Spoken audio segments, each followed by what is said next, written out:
Hi, Elle Ingalls here at elleingles.com, pressure-free.com. And I was thinking on my walk out here about subtle signs that the stress response may be working on you and you're not aware of it. I certainly wasn't aware of some of these things.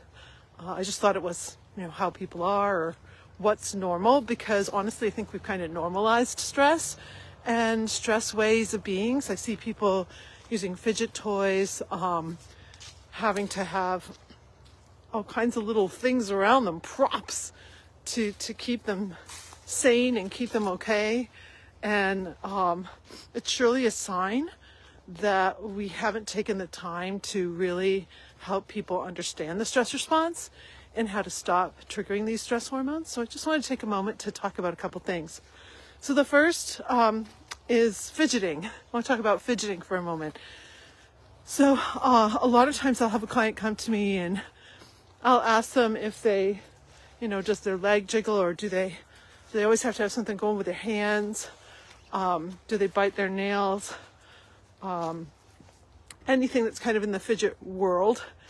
And if they do, I never look at it as a negative thing, like a lot of people do. I'm always like, oh, well, so that's a clue. If you find yourself fidgeting, needing something, coming to bite your nails, coming here for comfort, biting a pen, like anything like that, it's a sign that there's something going on. You most likely have already triggered the stress response. And instead of fighting or fleeing, you fidget.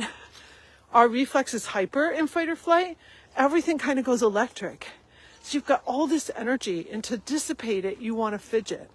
Does that make sense? So I remember one of my clients, he was really great. Let me find a stick here. He was so good, this one will work, I think, at like twirling his pen in his fingers.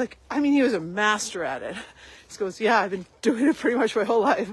Like, really good at that. And it was a fidget thing. He didn't like that he did it because, sometimes you can't do it. Sometimes you'll go into an interview situation and you can't be fidgeting with a pen if you're going in for an interview. But if you have a habit of doing those things, you will do it. And so I noticed that by our third session, he didn't have a pen in his hand. And from that point on, at least when he was on camera with me, for that hour and a half, he didn't fidget at all. So by the very end of our sessions together, I asked him and I go, I did notice that about halfway through our work together, you stopped needing to have that pen in your hand. He goes, oh yeah, I don't need that anymore. So the fact that he didn't believe at first that he wouldn't need that because he'd always done it. And that's something that I really want to get across today, is that you may have something that you've always done because you've always needed to do it. And so you've developed this subconscious habit of needing it. But what if you don't need the fidget stick? What if you don't need to be twirling? What if you really don't need to be? And it's not until we get clean of these stress hormones that you realize you have the power to not need to do it. So fidget toys, things like that, I think those actually exacerbate the habit in our head that we need to be fidgeting. And that actually then becomes a stressor, because there's situations where it's just not appropriate to be fidgeting with a toy, especially if you're a grown person. But even if you're a high schooler, it's really not appropriate to have a fidget toy in class. It's distracting to other people.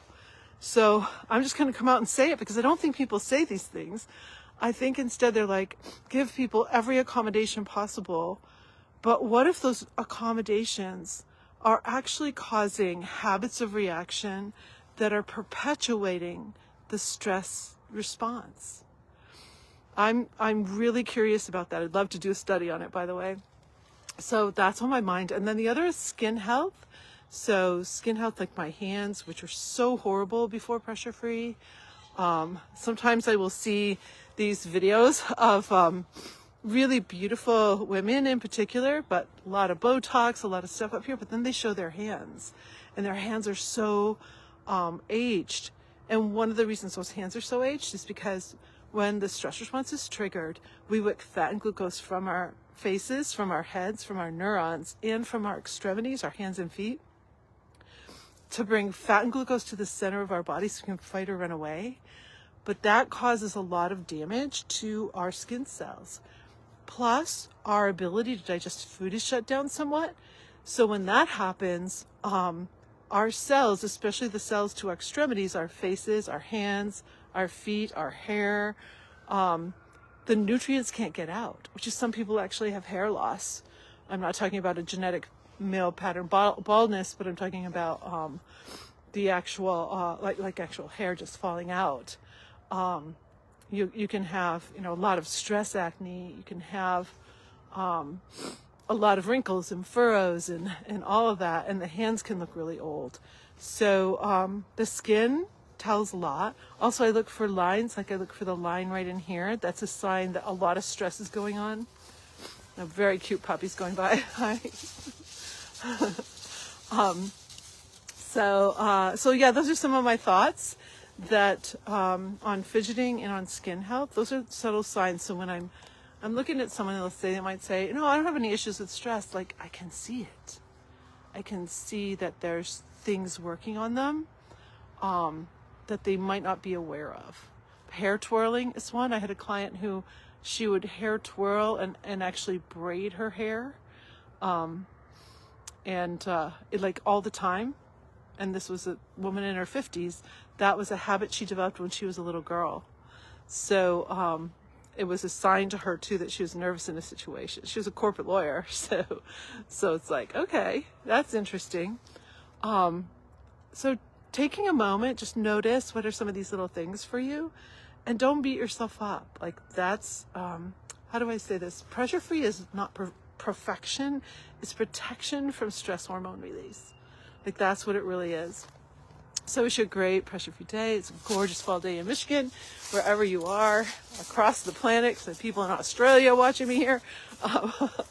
And you're at a different season than we are. You're watching blooms come out in springtime. So I wish you a great pressure-free day. And if you can get outside, enjoy it. It's lovely.